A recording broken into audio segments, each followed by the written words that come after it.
Well, ladies and gentlemen, we're back at it again on our program. Thank you for being with us. On today's show, Cal Jungwirth is here with trends from Robert Half Canada's 2025 salary guide. Important stuff for us, and he'll have some tips for us as well. Also, November is Intimate Partner Violence Awareness Month. Charlene Randall, Service Director at Peel Children's Aid Society, will be joining us to share the work they do to keep families together. We begin in a moment. This is Kelly and Company. Starting the show with me today, Leanne Baarda, a familiar to mainstay Kelly and Company or Kelly and Rumya people. Leanne, welcome to the show. How are you? Pretty good. How are you guys doing today? Well, you know what? We're hanging in. We're having lots of fun. A lot of great communication out there with those who follow the show. I love that part of it, the interaction, and a new audience for us up on YouTube. So that brings me to the point that I probably need to do a proper introduction for you. Leanne Baarda, Independent Living Skills Specialist with the CNIB out of Toronto. And I think that's the right handle, isn't it, Leanne? And maybe you can introduce yourself and tell people what you do. Yeah, so I work for Vision Loss Rehab Ontario, and so my job is to teach daily living skills to people who are blind, low vision. And so I'll go into their homes and I'll show them how to do things again, and whatever independence means to that person, and we will formulate some goals and get them to where they want to go. Does it I've been with change? And Yeah. what people need, like, I mean, I'm sure every person's needs, their desires, what they have to learn. Obviously, I understand their environments are different, but you see people who have been low vision or blind all their life, and also newcomers to a vision impairment. Yeah, it's honestly, it's my 15-year anniversary with VLR this month. So Wow. I have seen such a difference. I think the biggest one being the technology. When I first started at VLR slash CNIB, um, the only phone your option was those old brick style Nokia phones, and you had to Yeah. buy this extra software to make it accessible. And so we've gone from this little brick phone to wearables, iPhones, Android phones, tablets, Alexas, Googles, you name it. Like I find now, before I used to do a lot more like kitchen skills and home management and personal management, and now I'd say it's more tech than those skills. Yeah, and there's people with the organization that you can get to support people that way, teach them things, but by nature, you have to know a lot because people want to use it for a timer, to find recipes, so much Mhm. technology they need in their kitchen or cleaning if they have, any of the automatic vacuum cleaners and different things like that, and they need an app to reach it. How do you Yeah. keep up with all that?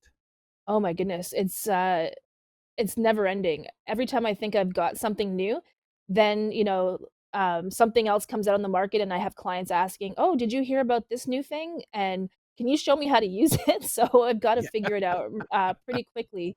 Wow. Right now, the one I'm getting the most questions about is the new Meta glasses. Right. Yes, I bet. People are loving and wanting to know, should I invest? And that's kinda hard Yeah, on you because you can't tell someone, "Oh, yeah, run out and invest." You can only speak your honesty and what you feel, especially based on the person asking. exactly. And based on clients that I know who are already using it, so I lean on them a lot because they're the users of this technology every day. So they would be able to give me the best feedback. What other programs that you have to be involved in? I know stuff changes in the summertime, especially with youth. Yeah. So my friend Natasha Peters and I, she's an orientation and mobility specialist. We run a program called TIES, which stands for Teens Involved in Employment and Sports, and it's all around the expanded core curriculum.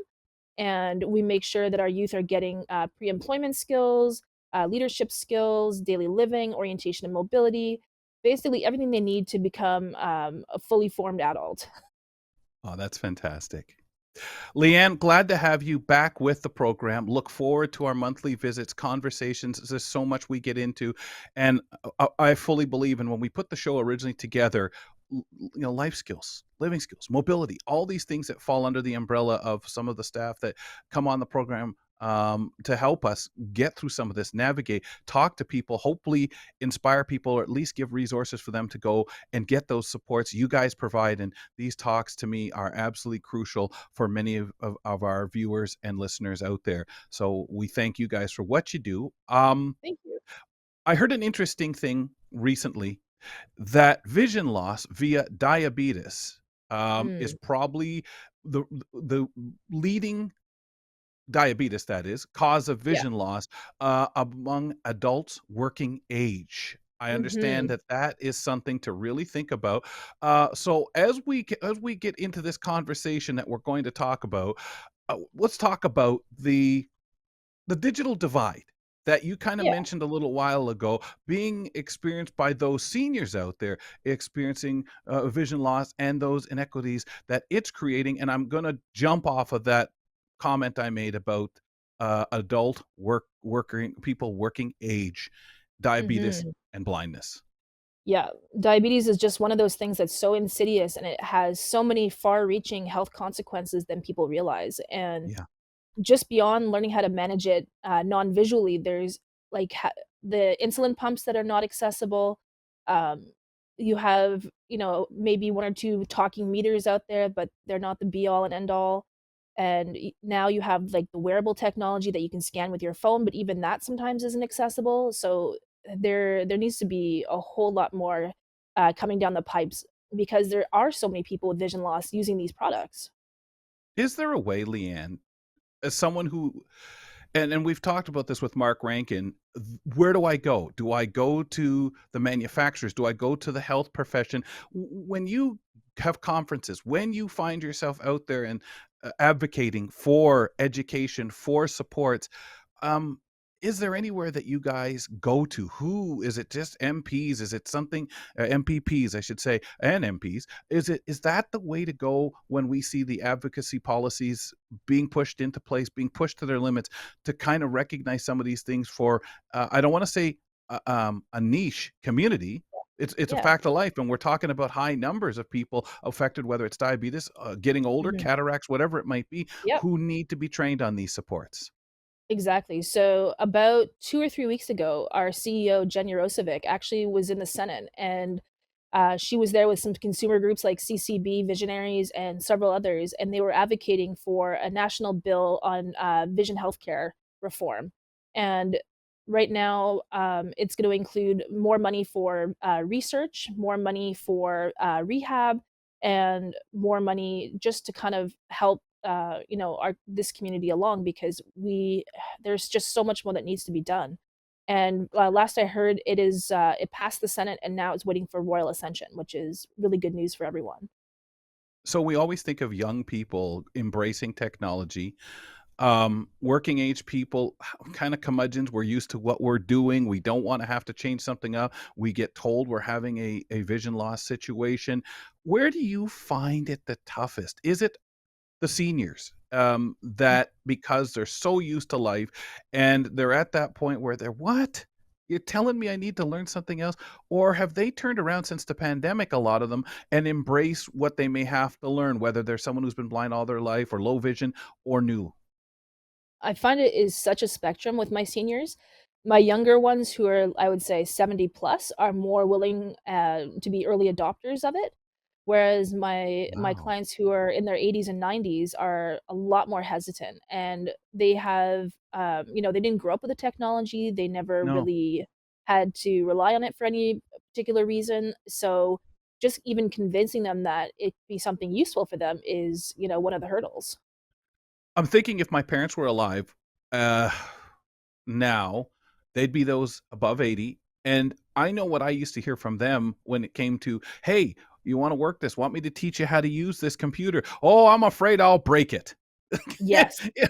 And I don't know if that was out of frustration, they might hammer it down, "I'm gonna go down to the basement Yeah. and get that darned hammer and come up," or if it was Yep. literally, "I don't wanna send it," because that's where they came from. You send something Mhm. into, "Oh, gotta get the repairman."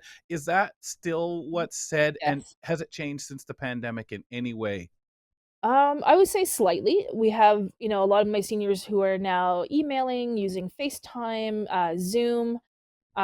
And I have some more ambitious ones who actually want to learn to use voiceover, which is wild. Wow, nice. Um, the oldest person I ever taught voiceover to was in their 90s. That is Yep. beautiful, and Yeah. I bet they were I don't wanna say the easiest student because obviously it's that, like, imagining, and I remember when I Mm, first ever had to use an iPhone, a friend of mine said, "Oh, I don't know how good you'll be at it," and again, this was new to us, the concept of the touch mhm. screen, because that was always forbidden fruit for blind people. I went to broadcast Yeah. school, we had a touch screen, and the best I could do is put my eye close up to the darn screen Mhm. and have a piece of tape where I knew there was a button that I could touch on the screen, but God Yep. forbid I touch something else. Exactly. So now, iPhone has this thing called guided access that you can turn on where you literally just limit to whichever preset apps the person is gonna need, and then it locks out all the other features so they can't really, get into it and, air quotes, "screw it up." Yeah, yeah. I And, love it. yeah, and so that, it's a good step in the right direction, but I think there are still too many steps.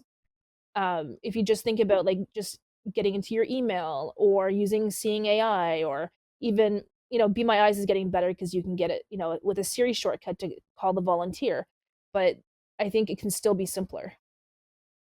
What is in your opinion, for you, getting that call, somebody's 55, 65, needing some supports at home, and when it comes to that, and I don't wanna I know we're talking primarily the digital, I mean, we know about getting around and learning things and stuff like that. What is the number one thing you find that either they wanna learn that does set up for being the biggest change in one's life at that time? I know everything is. Is it the kitchen?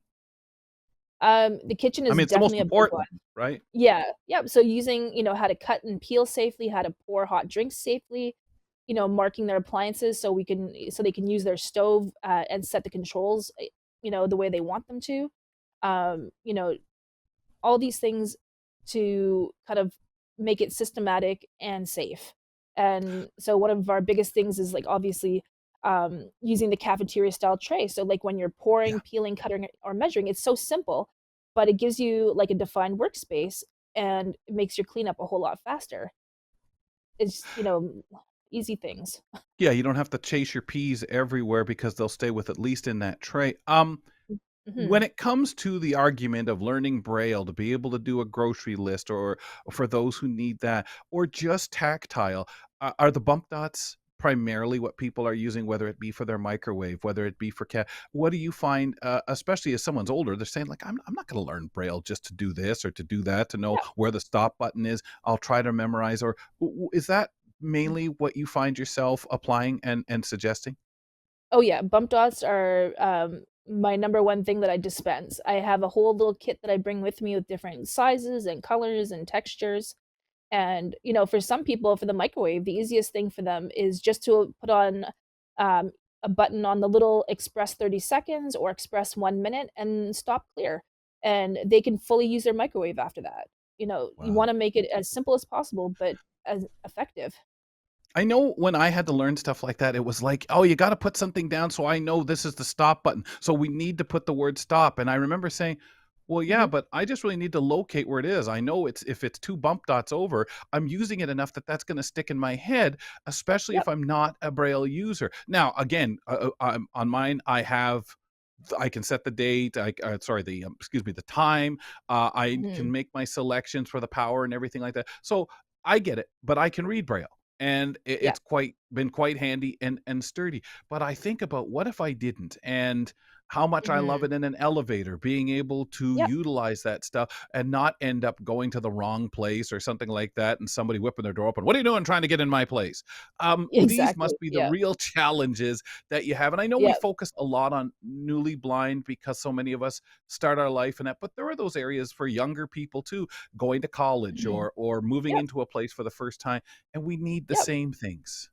Exactly, and I have gone into college dorms and marked appliances and set up organizational systems and labeled, spices and cans and, drawers so that the person can find what they need and, or even for someone who doesn't have full access to a kitchen, like in a dorm situation, setting up a caddy that has all the tools and spices and whatever they're gonna need to make for that particular recipe for that night. So it's just finding ways it's going to make it as easy as possible for that person to be independent. So you said 15 years, Leanne. Do you find Yeah. clients that you did those kinds of things with, maybe at college or university, or as a high school student, help them out with organization at home? Um, do they settle in, learn their mobility, feel very empowered and confident, know how to do their laundry, everything's set, they're comfortable with the machine? How often would you say they return? I mean, if they move, Yeah. they might need those bump dots, they might need to know how to work a washing machine or something to do with their surroundings. Is it for a lot of people? Because I think so many of us think, oh, most of your clients must be Mhm. made up of newly blind. No, no, I have people that I have known throughout my 15 years with VLR, and, they'll come back and say, "Oh, I got a new air fryer, can you show me how to use it?" Or, they changed the washer and dryer in my building, and now it's all digital, what am I supposed to do? And, um, you know sometimes I'll have someone that I'll start with, and maybe they were really hesitant when I first met them, and they were just kind of interested in, "You know what? Maybe just mark my appliances and teach me how to dial the phone." And then I'll Right. get a call from them, like, a year later and like, "You know what? I think I'm ready to do more. So can you teach me how to cook now? And you know what? Maybe I'm ready for Braille now." That is really So, wonderful. Yeah. yeah, and it's And nice to it's see the change, you know? Oh, good heavens, and I know as time goes on and what you see, like, in 10 years when the Yeah. differences, or when they say, "Do you remember, Leanne, when I couldn't even do this?" Or, "I didn't know how," or, Mhm. "The time you were those are so, for you, rewarding and fantastic memories, I'm sure that they share, Oh, especially absolutely. because you get to see the difference it makes in their day-to-day, in their life and independence. For me, the wildest is when I had kids that I started with 15 years ago, and now they have their own families, and I'm helping them learn how to, infant and baby care, and I'm helping them, when they get married to get, their new home set up, and it's such a nice and amazing gift to be able to have that and to see that continuity. Yeah. Wow. What a way to be rewarded for the work and supports. And I understand it's a tough road sometimes for some people, It and is. may not come out as well as you'd like. And I'm sure you'll share a lot of that with us as we go on to and onward, that we will do once a month here with you on the program. Leanne, thank you. Yeah. Yeah, you're welcome. Hope you guys have a great day. Yeah, Leanne, thank you very much. Leanne Baarda joining us. We talk independent living with her on the program. Always great, and so much great background. Please don't miss the next visit with Leanne. Appreciate anything that you can do, folks, checking out our show right here on Kelly and Company. Do us a favor. Email us, folks, at kellyco@ami.ca. Now, I want to bring in Ramya Muthan, co-host for the program. Rum, glad to have you with Hello. us today. Thank you. Thank you very much. Nice to be here. Nazreen Abdul-Majid. Nazreen, Happy nice hump to have day. you on board. Yes, yes. Now, Nazreen, Who's you've been extra listening in. tired?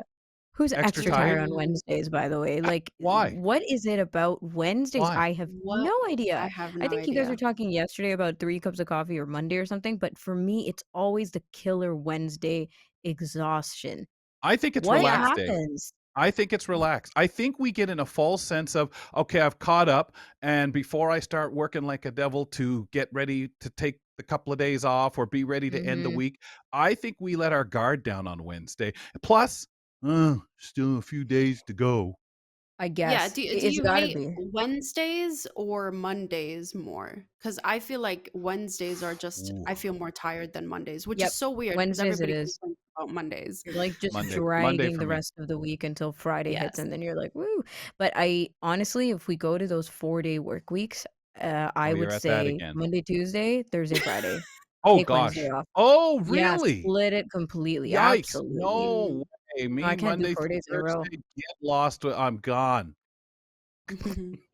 Really? Oh, so your Friday would Oh, be off, okay. and Monday, I find the harder day because you have, Tuesday, Wednesday, Thursday. For goodness sakes. And then I Yeah, gotta but catch Mondays are up on necessary. everything. You gotta Majority hurry. of people gotta do the Monday shift When do you if like with meetings? 4-day work week. Meetings? Oh, not Mondays. Definitely not Fridays either. Both of those are kind of not Thursdays. pretend Pick to work. Thursdays. Yeah, exactly, yeah. Tuesdays, Thursdays, sure. Like, Mondays and Fridays, it's not that you're pretending to work, but the shift Well, is then what are you off. doing then? It's What are you off. doing then? Like, Remya being my exposed. work No, my work from Pretending home to work. Ramya's life. so Nazreen, Ramya's so obnoxious. She doesn't even have to pretend to work on Monday and Friday. She just doesn't work. I'm just Yeah. saying what other people won't. So the Mondays and Mm, Fridays, we are in a different energy. Like we're a little right. more introverted, if you will. You Like I have a got to point. You do a have a lot of point. self-work. Yeah. Yeah, So Yeah. exactly. it's not that Monday is the way kind of I depicted a while ago when it comes to my view. What I think about meetings on Mondays. Come on, let me catch up first. Let's get into your nonsense Tuesday, Yeah, Wednesday, and Thursday, and indulge, Andy and John and everybody out there. that's And then exactly it. come Friday, don't screw up my Friday by planting some meeting in there. Get out of here with that. Definitely no Yeah. Friday meetings. Yeah, yeah, that's Fridays are just basically like insulting. That's half day vulgar. energy, even if it's full days.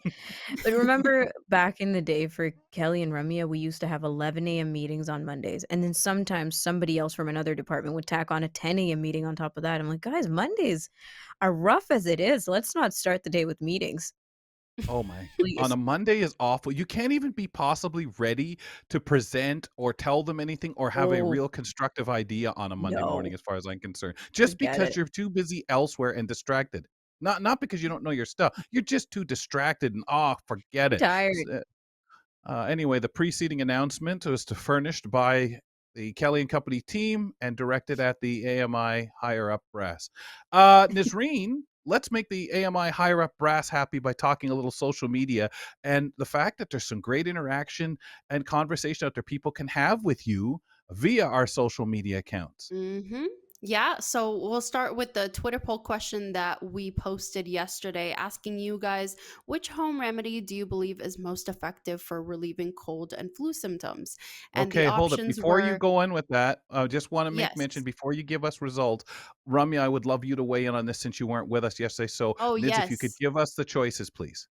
The question for you. Okay, so the choices are herbal teas, honey and Mm, lemon, steam hmm inhalation, vitamin C supplements. Mm. Vitsi, 1000%. Oh my gosh. You know the emergency packs, you just toss the vitamin C powder into the water and chug away. I swear by those. Mm-hmm. What was it? Cold medicine was part of your list? Never. Never. I never take cold meds or any of these like nighttime, Really? daytime, go to sleep or, keep the symptoms at bay stuff. Yeah, I don't know what it is. I like to power through and build the immune system. I loved your chat with Julia Caranchis on that level. But the vitamin C for sure. And then just, actually continue your daily vitamins and supplements and all So that you'd stuff. rather home remedies that rather than like cold Yeah. medicine for sure. Yeah, Amazing. if my mom's listening, she'd be so proud right now. Garlic and ginger and turmeric and all the black pepper, basically a chai masala, every day I take throughout it Every all. day. winter. Every day, right? See, that's what I'm believing in. I don't necessarily exercise all of the great things you're supposed to, but I definitely believe in the vitamin C. I believe in Immune so system many things boosting. people tell me that you do every day to try to fight it off. For treatment, yeah, I kind of like the vapors, if it's in steam and if it's breathing something Yeah, just to clear Vicks my is head because of the classic. headache. Yeah, Mm-hmm. like That when is I was that a is one kid, I'll use. Yeah. Vicks was under your nose, on your Oh, chest, like Vicks it was was hated Vicks Vic. was what in you places did, it right? was not supposed to be. Like, I Yeah, I don't know. think Vicks Ah, promoted the way that we were using how did Vicks this a lot. child get burned? We're taking him into the hospital right now. It's the Vicks. It's powerful. It's great. Well, you Stop lathered him up in ingesting it. Vicks, people. You're not supposed to. Yeah, If yeah. only you Well, knew. and that's what I've heard too. People putting it in tea, right? So what's the results, Niz? So the results are 17% for herbal teas, another 17% for honey and lemon, 33% for steam inhalation, and 33% for vitamin C supplements. Vitamin Ah, C supplements were the first results that we got for the first couple yeah. hours when we posted this. So that was amazing. We also got comments on here saying from Annette Dennis saying Hey, tea with honey, chicken soup, vitamin C throughout the day. Another Mhm. comment from Minnie St. Clair saying lots of chicken soup, boiled garlic, or ginger too, then for the big cold nutrition. And she Yep. added, saying, I keep my cold remedy simple. Now I'm going to add homemade chicken or beef stock to the mix. Crush Oh, garlic, then boil it for a tea drink works wonders. That's my first method. Guys, nice. if you want to participate in our poll questions or comments, you could follow us on Twitter and Instagram at Kelly and Co. And I just want to give a shout out to Emily Carter, who DM'd us on Instagram saying, "Hello, Kelly and Company. Just wanted to say I'm a huge fan of your show. Your shows Aw, always brighten my day. Keep up the amazing work." It's always so Emily. encouraging and comforting to hear feedback from our listeners. So, again, if you want to follow us Thanks, on Twitter Emily. and Kelly and Co. Thank you, Emily. And Yeah. if you missed a previous episode, you can also go check out our channel on YouTube and any podcast platform. Catch up. Nice. Fantastic. Thank you. Really nice. Yeah, Emily, thank you. Thank you to Minnie and that, everybody for comments and that. Really appreciate you taking part in the polls and enjoying some of the great content that Nazreen is putting up on social media. And hopefully we're putting that smile on your face and laughing as much as we enjoy doing that. Before we move off of the topic, though, of kind of healing and feeling better, is there a difference? Because we have cold and flu season now, which is what we're most worried about.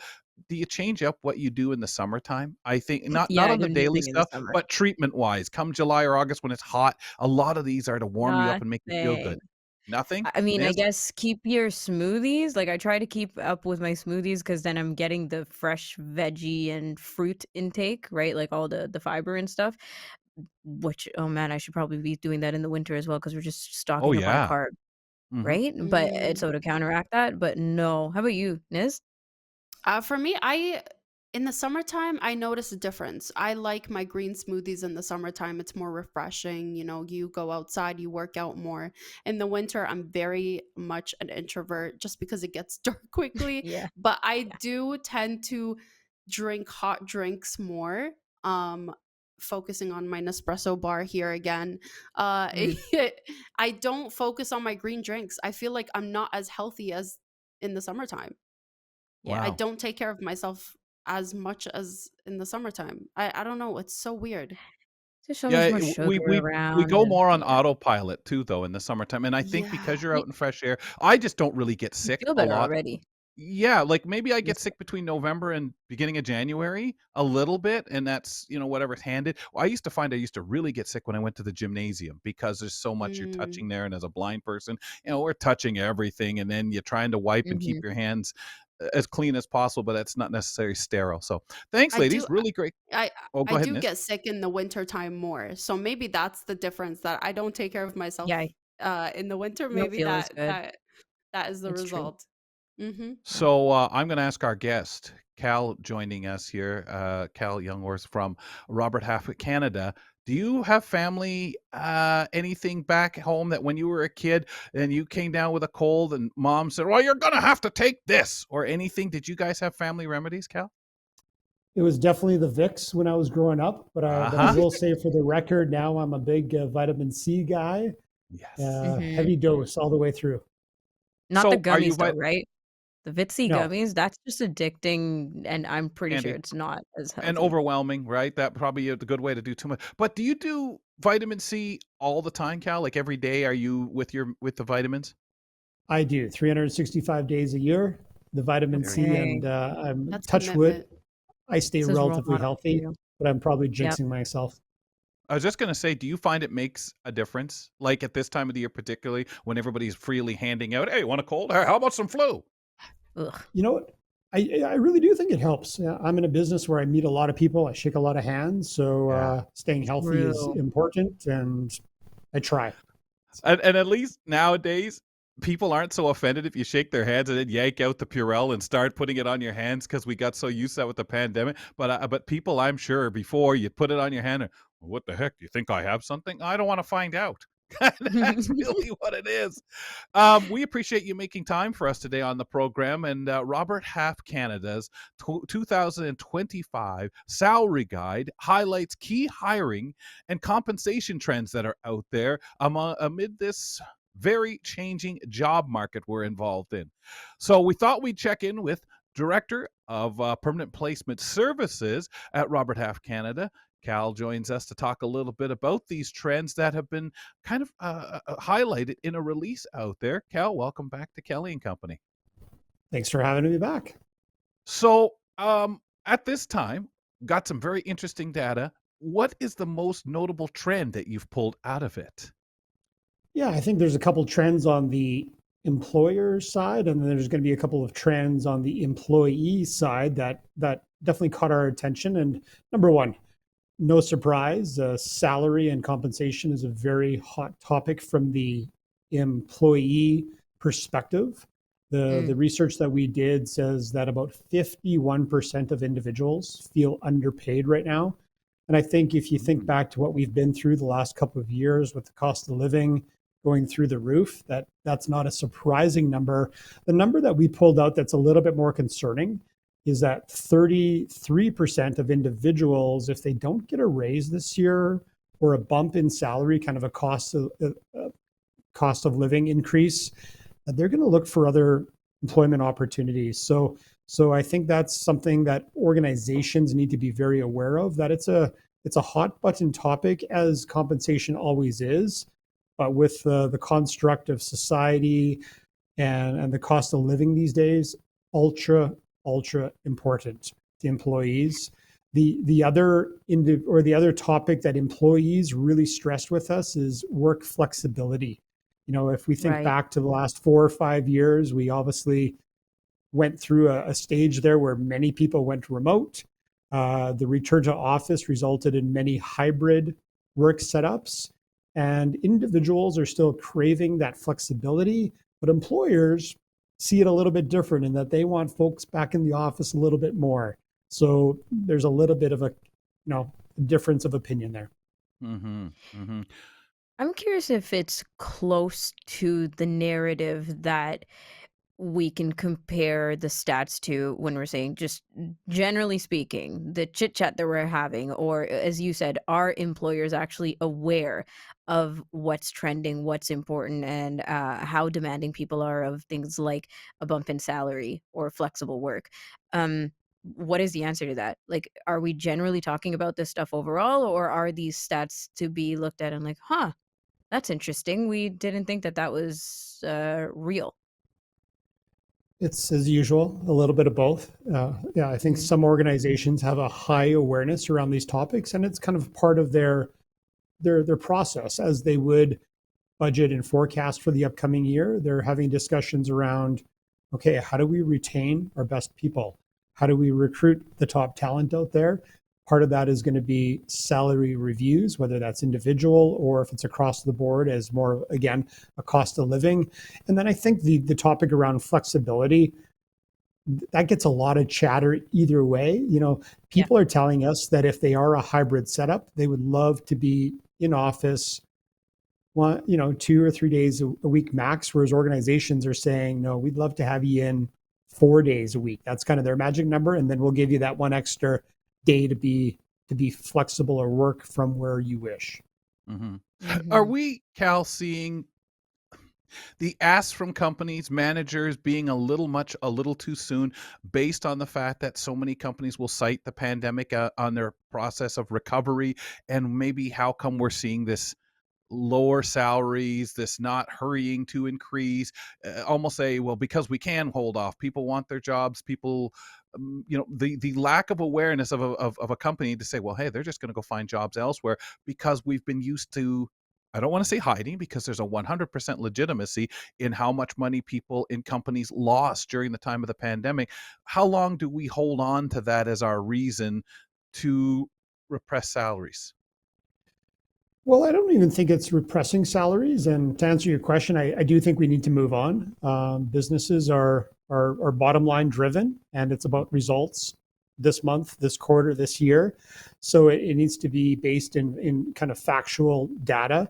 I will say the market, there's this perception that there's a lot of people looking for work, or at least some individuals have that perception.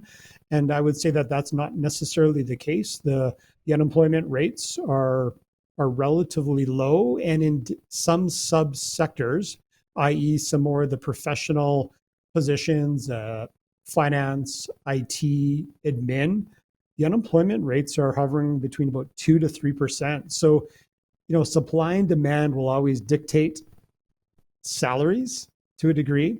And right now, it's a challenge to find top talent out there. Yeah. What about AI? We always talk about it at some point, but what about the concerns employees may or management has?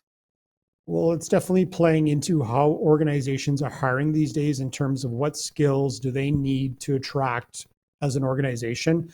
And it's not even so much AI, like it's definitely AI right now. We've always had this conversation around technology, automation, the latest tools, but you're absolutely correct with AI being the big driver right now. But it's one of those Hmm. topics where everybody talks about it, but it's really tough to wrap your head around how does AI impact our business, our particular industry. So organizations are having a tough time kind of understanding the next step. So as a result, when they go to hire folks, they're looking for tech savvy individuals that even if they don't have talents or skills in the AI space right now, they've got the aptitude and the ability to go and learn it and bring it into the Mhm. organization. Yeah, because I know With in our AI, business we worry about AI Kelly here appearing on the scene. Go ahead, Rum. yeah. Are you the only one worrying about that? And we're all pretty excited. No, I'm already The AI Kelly. Don't you Yeah, know? true. The thing with AI is like there's layers and layers of it, right? And as you rightfully said, Cal, we don't even understand 10% of A, what's out there now, or B, how quickly it's moving, because obviously it's exponential growth. And sometimes we can't keep up. Actually, a lot of times we can't keep up. But there's layers of the complexities of what AI can do within your own field. Like, I can tell you how I use AI on a regular basis on this show or in my work. But then there's the bigger picture, like, is AI taking over or scaring people or helping with productivity, whichever part of the spectrum, in a particular like sector of work, right? The tech sector or finance or wherever. And I'm just wondering, is there some general trend that you guys can pull at from the salary guide side of things on AI impact and where it's sitting or how people are sitting with it? You know what? The data doesn't really identify a specific trend. And to your point, if AI was a book, we're still early in the first chapter. Sure. So Yeah. it's still trying to understand processes, procedures in any organization, any job description, and where can you drive efficiency. But what we find that happens, you become more efficient, that bucket then gets filled up by another task or duty. So people Hmm. don't, as a result, have this extra time on their hands, but they're simply doing more, which also has impacts on Mhm. people and their ability to handle workloads. But no, it's early They're doing more days. because of AI or like I even with think the help of so. AI? Yeah, absolutely. Interesting. You're accomplishing more, which then Yeah. frees you up to do more. Yep. Wow. Or at least It's interesting because we quicker never talk and about that second part, though. well, It that's the means, whole like, you thing, almost right? get a bigger workload, yeah. But that's what you want, don't you, Cal, in the long run? This is what we're saying. Oh, don't think you're gonna be replaced. You may be retooled, doing something different, but look how much help the AI could be to you used right. Yeah, absolutely. I think the best quote I've heard, and I don't know where I heard it, is, AI is not going to steal your job, but someone who knows how to use AI Oh, yeah. will Mm, take your job. wow. Right. And Ooh, that's exactly what it's going to come down to. And I think the message needs to be for everybody out there is try to be a sponge, learn where you can, add those skills, and then as an individual, you'll be more valuable to your employer or potentially your next employer. wow. Uh, Anything particular in the finance space that you could touch on with your expertise? The finance space, that's one of the spaces where the supply of individuals is very tight. And organizations, I think, are really struggling with succession planning. There's a lot of Mhm. individuals that are hitting that retirement age. The baby boomers are obviously exiting as we speak and will continue to do so. So there's a lot of knowledge that the finance space is losing. And that's obviously being soaked up by younger individuals coming through finance. But again, organizations are really having a tough time identifying kind of that succession plan. Do we have the right people in the right seats to learn and absorb from the individuals that we're either about to lose or unfortunately have already lost? So yeah, Wow. succession planning is a big one in accounting and finance. Wow. And I guess it's gotta be such a focus and very fascinating when you think about it because you hear about it and again, you hear about it in other kinds of disasters that happen with a company and all the prep, but, now, like you say, we've gotta think about it on it retiring and people moving on. Cal, as usual, thank you kindly. Thanks for having me. Have a great day, guys. We shall Looking always forward to enjoy chatting having you again. guys. You bet. Nice to hear you, and, we'll talk again soon. Cal Jungwirth of Robert Half Canada joining us to talk about their recently released salary guide. I joked about, of course, Nizreen Rumya, AI to a point, but I know Rumya, you guys have talked about it. We've talked about it on the show in audiobook review. You guys have covered it. You know what AI looks like in that space. We've looked at what it looks like in the broadcast field, which we already know and have for years. Yeah. More jobs are limited. So if in our space we start thinking about that, and we can look at the digital opportunities, a lot of the stuff in social media, the things that Nizreen's doing at this moment. I'm not going to sit here and say, well, maybe helping write those tweets or posts that helps, but you Oh, need I know that it's feel true. of what to do, right? But you start thinking about all the areas. We see Rogers laid a bunch of people off across the country in retooling, reshaping. I don't know how much of a worry AI is as much as just the industry itself changing so much, ladies. Nizreen, any thoughts?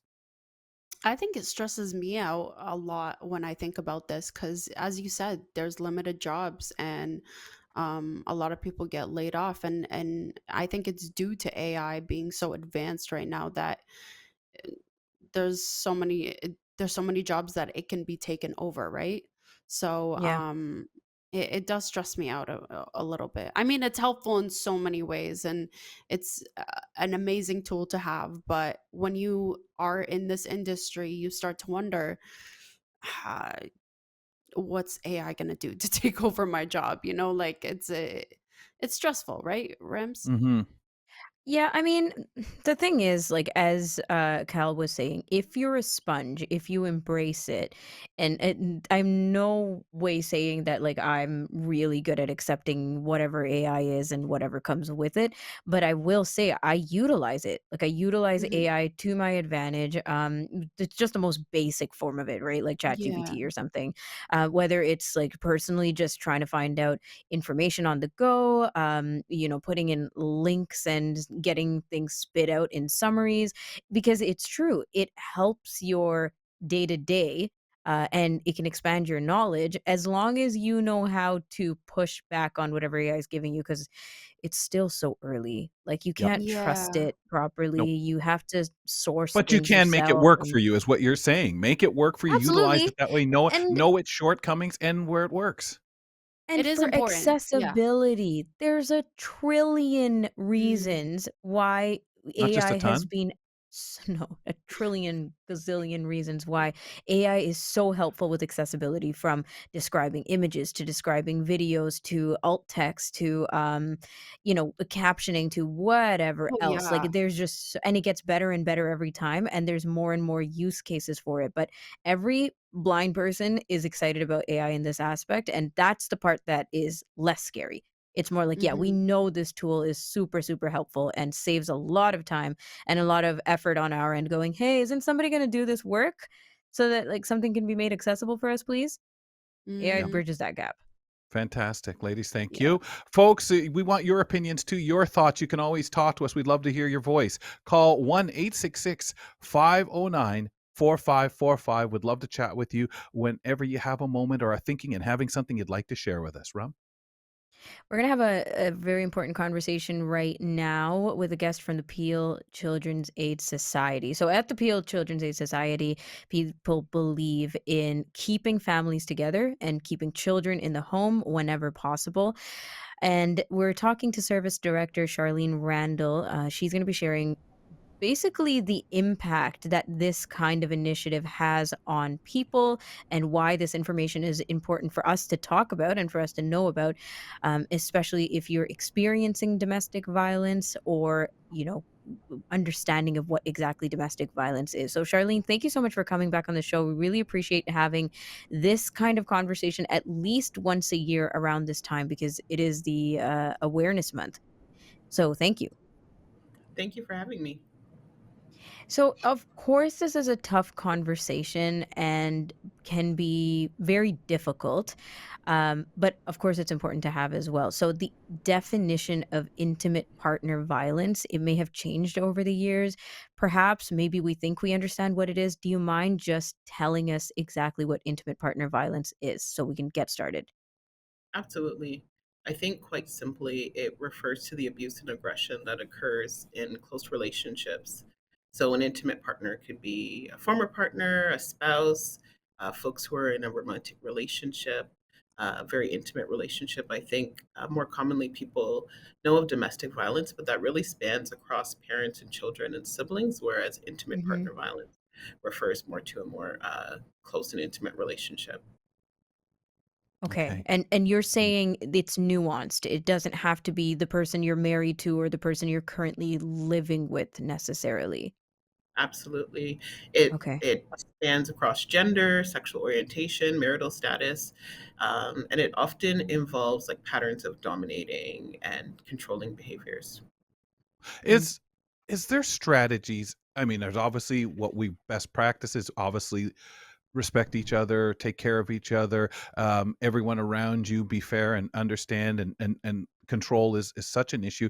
But I kind of want to go a little deeper and drill into a lot of people, for whatever reasons, have their issues and feel they have to control, feel out of control. Can we talk about what some of the potential causes, the processes and strategy? And I don't know how, Charlene, I don't know, we always like to figure out how come something happens.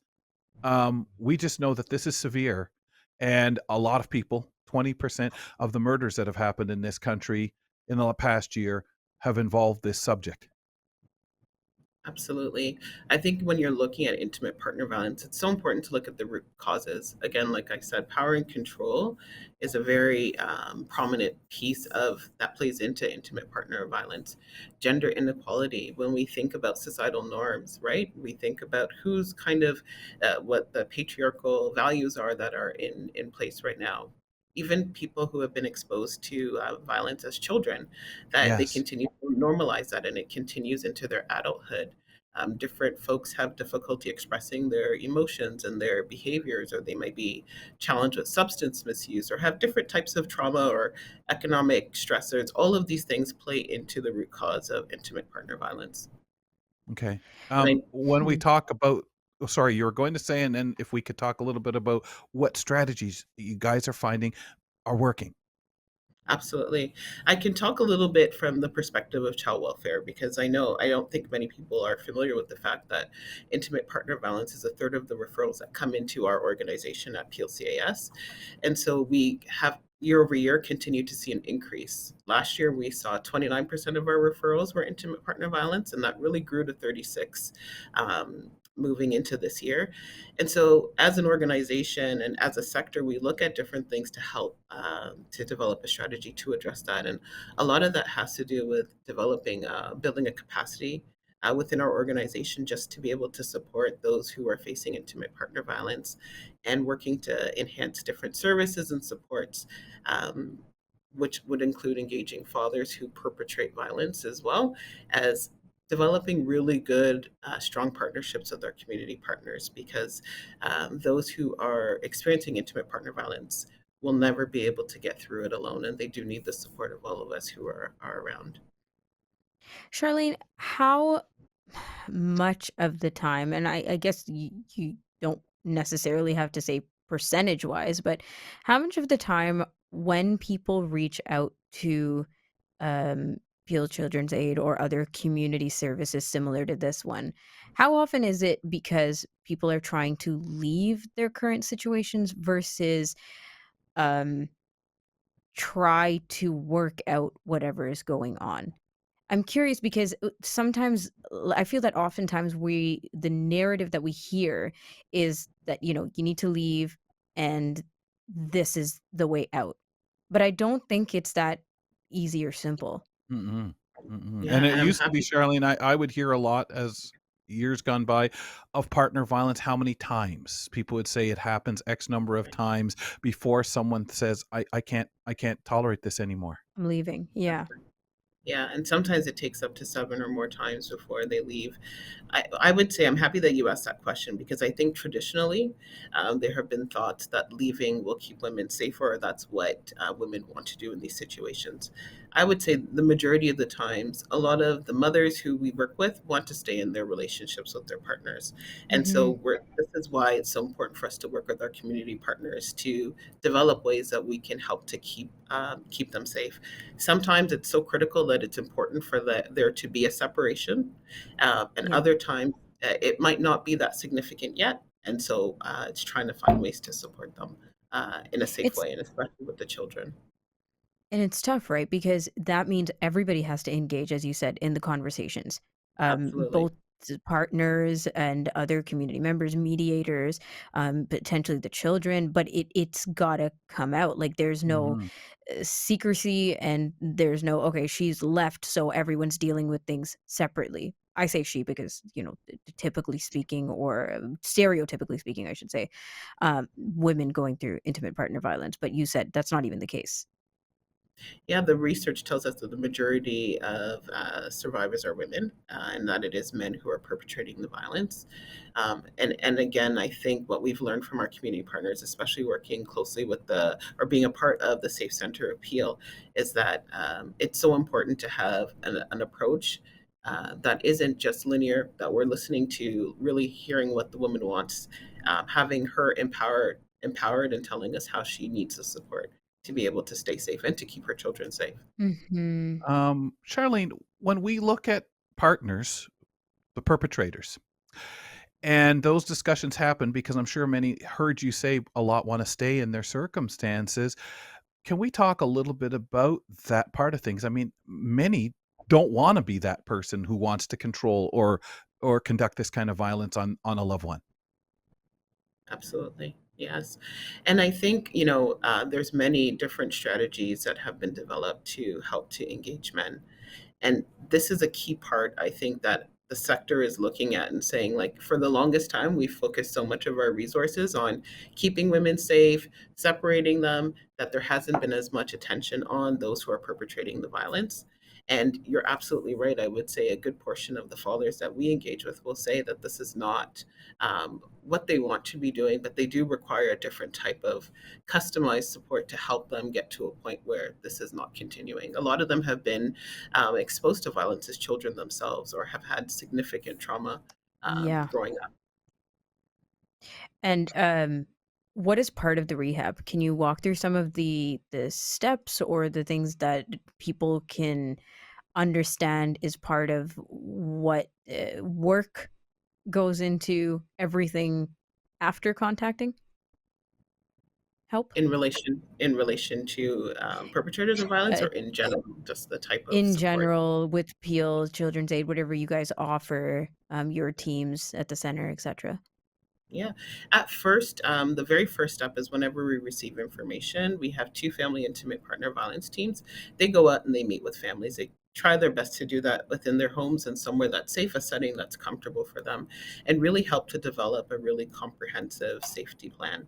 So that could be looking at whether it's safe for them to remain where they are, maybe connect them with a crisis support service that might help them to change locks, or identify specific identification that they may need, identifies their social network to see who can help you if something becomes increasingly unsafe for you at home, letting them know which numbers that they can reach out to in those circumstances. And again, connecting them to different services and supports. There are lots of shelters available if it is unsafe for women and their Hmm. children to stay at home, that will bring them in to be able to help to get them legal support, help them with transitional housing, as well as counseling and trauma support. Wow. So Amy Amanti, who helped produce this segment and coordinate this chat with you, she was giving us a couple of her notes because she finds obviously this conversation super, super important. And she says at the theater that she works at in Vancouver, they put business cards in the bathroom stalls that have crisis resource information on them. So people using the public bathrooms can just grab as they need in private, right? And it gives you that discretion as well. And a friend of hers keeps post-its on her fridge at home in case visitors need to take a photo of it, or, just it jolts your memory, I think, for a lot of us, right? That these conversations exist, that these resources exist as well. So little ways that people can help without being invasive. Do you have anything to add to this list of ways that everyday people can have everyday either conversations or, give a shoulder or just a nod of understanding that we're here or here's where you can find help?